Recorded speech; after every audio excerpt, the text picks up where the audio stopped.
पंजाब का पंगा खत्म हुआ नहीं कि राजस्थान कांग्रेस में रण का ऐलान हो गया। अशोक गहलोत और सचिन पायलट एक बार फिर आमने सामने हैं और सोनिया गांधी सारा तमाशा चुपचाप देख रही हैं। सचिन पायलट अपने विधायकों के साथ पिछले साल जो तेवर दिखा रहे थे, उसके बाद अशोक गहलोत ने बाड़ेबंदी की थी। करीब महीने भर चले इस सियासी ड्रामे का अंत तब हुआ जब सचिन पायलट से बहुत सारे वायदे किए गए। 3 सदस्यों की कमेटी बनाई गई, लेकिन कांग्रेस में कमेटी राज का हाल क्या होता है उसका सबसे बड़ा उदाहरण राजस्थान ही है कि 10 महीने बाद भी सचिन पायलट से किए गए वायदे पूरे नहीं हुए। अब सचिन पायलट का धैर्य जवाब देने लगा है तो उन्होंने साफ कह दिया। पायलट ने कहा कि 10 महीने बीत जाने के बाद भी पार्टी के लिए खून पसीना बहाने वाले कार्यकर्ताओं को उनका हक नहीं मिल रहा है। सचिन पायलट के ताजा बयान के बाद एक बार फिर कांग्रेस की अंदरूनी सियासत गर्मा गई है। राजस्थान में पिछले साल सचिन पायलट खेमे की बगावत के बाद बनी कांग्रेस की 3 सदस्यीय सुलह कमेटी की अब तक की रिपोर्ट नहीं आने पर कांग्रेस में एक बार फिर से विरोध के सुर उठना शुरू हो गए हैं। पूर्व डिप्टी सीएम सचिन पायलट ने उनसे किए वायदे पूरे नहीं होने पर नाराजगी जताई। सचिन पायलट ने खुलकर नाराजगी जाहिर करते हुए कहा कि 10 महीने हो गए हैं और उनसे किए गए वादे पूरे नहीं हुए। पायलट ने कहा कि मुझसे कहा गया था कि सुलह कमेटी तेजी से एक्शन लेगी, लेकिन आधा कार्यकाल पूरा हो चुका है और वे मुद्दे अभी भी अनसुलझे ही हैं। वह दुर्भाग्यपूर्ण है कि जिन कार्यकर्ताओं ने पार्टी को सत्ता में लाने के लिए दिन रात मेहनत की और अपना सब कुछ लगा दिया, उनकी सुनवाई ही नहीं हो रही है। सचिन पायलट का बयान ऐसे वक्त पर आया जब उनके एक समर्थक हेमाराम चौधरी ने इलाके के विकास के कामों की अनदेखी के मुद्दे पर 18 मई को इस्तीफा दे दिया था। वहीं 2 दिन पहले सचिन पायलट खेमे के विधायक PR मीणा ने मुख्यमंत्री अशोक गहलोत के बजट की 3 महीने बाद जमकर तारीफ की है। अब सचिन पायलट के ताजा बयान के बाद उनकी नाराजगी एक बार फिर खुलकर सामने आ गई है।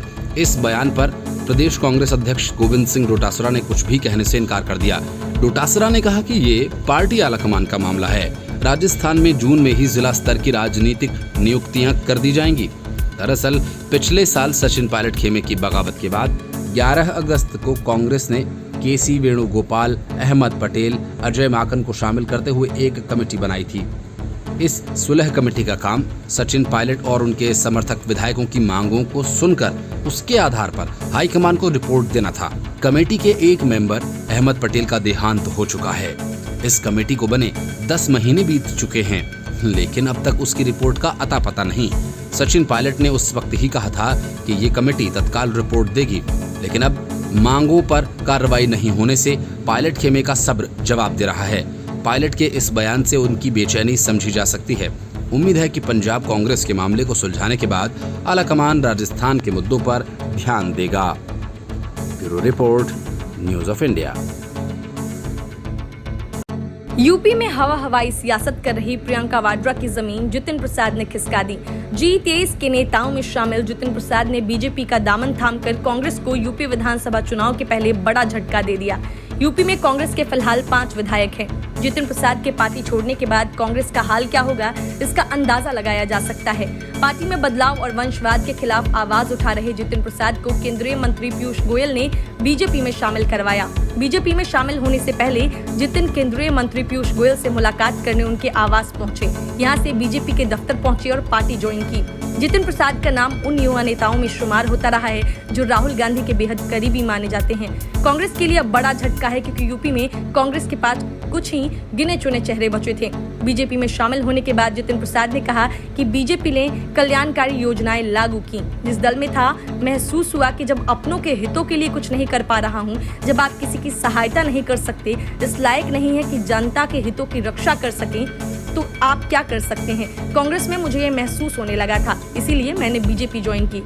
जितिन ने कहा कि मैं ज्यादा नहीं बोलूंगा, मेरा काम बोलेगा। अब मैं एक समर्पित बीजेपी का कार्यकर्ता हूं। मेरा उद्देश्य भी सबका साथ सबका विकास, एक भारत श्रेष्ठ भारत पर काम करेगा। जितिन प्रसाद ने कहा कि उनकी 3 पुश्तें कांग्रेस से जुड़ी रही हैं, इसीलिए उन्होंने काफी सोच विचार के बाद ये महत्वपूर्ण निर्णय लिया है। उन्होंने कहा कि पिछले 8 से 10 वर्षों में मुझे महसूस हुआ कि एक ही पार्टी ऐसी है जो पूरी तरह राष्ट्रीय है और वो है भारतीय जनता पार्टी। जितिन प्रसाद ने कहा कि अन्य राजनीतिक दल क्षेत्रीय हैं, लेकिन भाजपा एक राष्ट्रीय पार्टी है। उन्होंने कहा कि यही एक पार्टी और प्रधानमंत्री नरेंद्र मोदी इस कठिन परिस्थिति में देश हित के लिए खड़े हैं। गौर करने वाली बात है कि 47 वर्षीय जितिन प्रसाद कांग्रेस के उन 23 नेताओं में शामिल थे जिन्होंने सोनिया गांधी को पत्र लिखकर संगठन में चुनाव कराने और बदलाव की मांग की थी, जिसके बाद यूपी के कुछ कांग्रेस नेता उनके पीछे पड़ गए थे। जितिन प्रसाद को ब्राह्मणों के अधिकार के लिए आवाज उठाने के लिए भी जाना जाता है। हाल ही में उन्होंने जब ब्राह्मण चेतना संवाद कार्यक्रम की घोषणा की थी तो उनकी ही पार्टी ने खुद को इससे अलग कर लिया था। कांग्रेस ने कहा कि इससे उनका कोई लेना देना नहीं है और ये जितिन प्रसाद का निजी मसला है। जितिन प्रसाद 2004 में शाहजहांपुर और 2009 में धौरहरा लोकसभा क्षेत्र से सांसद चुने गए थे। ये क्षेत्र उत्तर प्रदेश के सबसे बड़े जिले लखीमपुर खेरी और सीतापुर में स्थित है। जितिन प्रसाद कांग्रेस के बड़े नेता जितेंद्र प्रसाद के पुत्र हैं। कांग्रेस पार्टी में बतौर उपाध्यक्ष काम करने वाले जितेंद्र प्रसाद की बात करें तो भारत के 2 प्रधानमंत्रियों राजीव गांधी और पीवी नरसिंह राव के राजनीतिक सलाहकार रह चुके थे। कांग्रेस नेता और पूर्व केंद्रीय मंत्री कपिल सिब्बल ने अगस्त 2020 में ही ट्वीट करके आरोप लगाया था कि यूपी कांग्रेस में जितिन प्रसाद को बेवजह निशाना बनाया जा रहा है, वो भी आधिकारिक रूप से। उन्होंने तभी आग्रह किया था कि कांग्रेस को भाजपा को निशाना बनाते हुए सर्जिकल स्ट्राइक करनी चाहिए, लेकिन वो अपनों को ही निशाना बनाने में व्यस्त है। आज उनकी चेतावनी का असर दिखा और एक बड़े नेता ने कांग्रेस का दामन छोड़ दिया। यूपीए 2 में जितिन प्रसाद को पेट्रोलियम और सड़क परिवहन जैसे अहम मंत्रालय की बतौर राज्य मंत्री जिम्मेदारी मिली थी, लेकिन 2014 लोकसभा चुनाव में मिली हार ने उनको राजनीतिक गलियारे से किनारा कर दिया था। प्रभारी प्रियंका गांधी और प्रदेश अध्यक्ष अजय कुमार लल्लू द्वारा गठित समितियों में उन्हें जगह नहीं दी गई थी। Bureau report, news of India. Nusrat जहां ने निखिल जैन के साथ तुर्की में जाकर शादी की, लेकिन अब कहती हैं कौन निखिल जैन और कौन सी शादी, हमारी तो शादी हुई ही नहीं, फिर कैसा तलाक। मतलब कि नुसरत जहां ने निखिल जैन से ऐसे पल्ला झाड़ा जैसे उसे अब वो ठीक से जानती पहचानती भी नहीं हो। ममता बनर्जी की पार्टी की स्टार कैंपेनर और सांसद नुसरत जहां ने एक तरफ निखिल जैन से हुई अपनी शादी को नकारा तो वहीं दूसरी तरफ निखिल पर गहने और पैसे चुराने के आरोप भी लगाए और कहा कि मामला अब पुलिस में जाएगा। मतलब साफ है कि निखिल जैन की अब खैर नहीं, क्योंकि टीएमसी के नेताओं के विरोधियों से बंगाल की पुलिस कैसे निपटती है इसका अंदाजा लगाया जा सकता है। हाल ही में नुसरत जहां के प्रेग्नेंट होने की खबर आई थी, तब उनके पति निखिल जैन ने साफ कहा था कि वो नुसरत के साथ महीनों से नहीं रह रहे हैं, इसीलिए जो बच्चा है वो मेरा नहीं है। तब एक्स्ट्रामैरिटल अफेयर की चर्चा हुई थी, लेकिन अब नुसरत ने साफ कर दिया कि निखिल के साथ वो लिव इन में रह रही थी। नुसरत जहां ने कहा कि कारोबारी निखिल जैन के साथ उनकी शादी तुर्की में हुई थी, जो भारतीय कानून के हिसाब से अमान्य है। ये पहली बार है जब निखिल जैन से अलग होने को लेकर उन्होंने अपनी चुप्पी तोड़ी है। नुसरत ने अपने बयान में कहा कि वो भारतीय सरजमी पर हैं, इसीलिए तुर्किश मैरिज रेगुलेशन के तहत ये शादी समारोह अमान्य है। साथ ही उन्होंने बताया कि एक इंटरफेथ मैरिज था, इसे भारत के स्पेशल मैरिज एक्ट के तहत मान्यता नहीं दिलाई गई। नॉर्थ 24 परगना के बसीरहाट से सांसद नुसरत जहां ने कहा कि अदालत के हिसाब से ये एक शादी नहीं बल्कि लिव इन रिलेशनशिप था, इसीलिए तलाक का कोई सवाल ही नहीं उठता। उन्होंने जानकारी दी कि दोनों काफी समय पहले ही अलग हो गए थे, लेकिन अपनी प्राइवेट लाइफ को खुद तक रखने की इच्छा के कारण उन्होंने इस पर कुछ नहीं कहा। उन्होंने कहा कि अलग होने को आधार बनाकर उनसे सवाल नहीं पूछे जाने चाहिए। 31 वर्षीय तृणमूल कांग्रेस नेता ने कहा कि ये कथित शादी वैध, कानूनी और मान्य नहीं है, इसीलिए कानून की नजर में ये शादी है ही नहीं।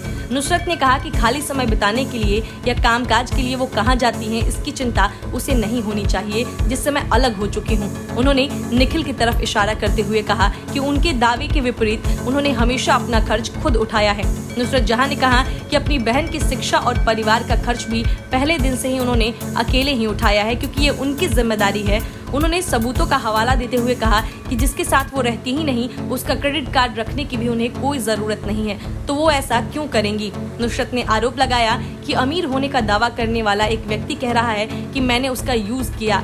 नुसरत ने कहा कि अलग होने के बाद भी उसी व्यक्ति ने गैर कानूनी माध्यमों का इस्तेमाल कर उनके बैंक अकाउंट को अवैध रूप से एक्सेस करके रात के समय उसमें से रुपए निकाले हैं। उन्होंने बताया कि इस मामले की पुलिसिया शिकायत दर्ज कराई जाएगी और बैंक प्रशासन को इससे अवगत करा दिया गया है। नुसरत ने आरोप लगाया कि साथ रहने के वक्त निखिल को उनके निवेदन के बाद उनके और पूरे परिवार के बैंक अकाउंट्स डिटेल्स को सौंप दिए गए थे और बैंक में क्या किया जा रहा है इसका किसी को पता नहीं था। नुसरत ने बिना नाम लिए आरोप लगाया कि निखिल जैन ने बिना उनकी जानकारी के उनके बैंक अकाउंट्स और उनके फंड्स का दुरुपयोग किया है। उन्होंने कहा कि वो अभी भी बैंक से इस संबंध में बात कर रही हैं और जरूरत पड़ने पर सबूत भी देंगी। नुसरत ने कहा कि उनके कपड़े, गहने, पर्स और कुछ संपत्ति भी उसने रख लिया। नुसरत ने कहा कि किसी के अमीर होने का ये अर्थ नहीं है कि कोई खुद को विक्टिम प्रदर्शित करे और किसी महिला को नीचा दिखाए। नुसरत ने कहा उन्होंने कड़ी मेहनत करके खुद की अपनी पहचान बनाई है, इसलिए वो खुद की लाइमलाइट या फॉलोअर्स को किसी अन्य के साथ शेयर नहीं होने देंगी।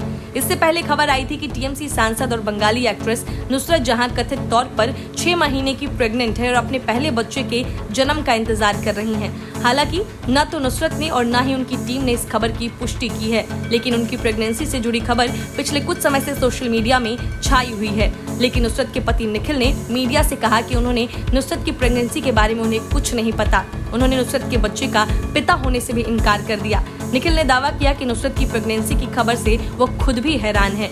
Bureau report, news of India.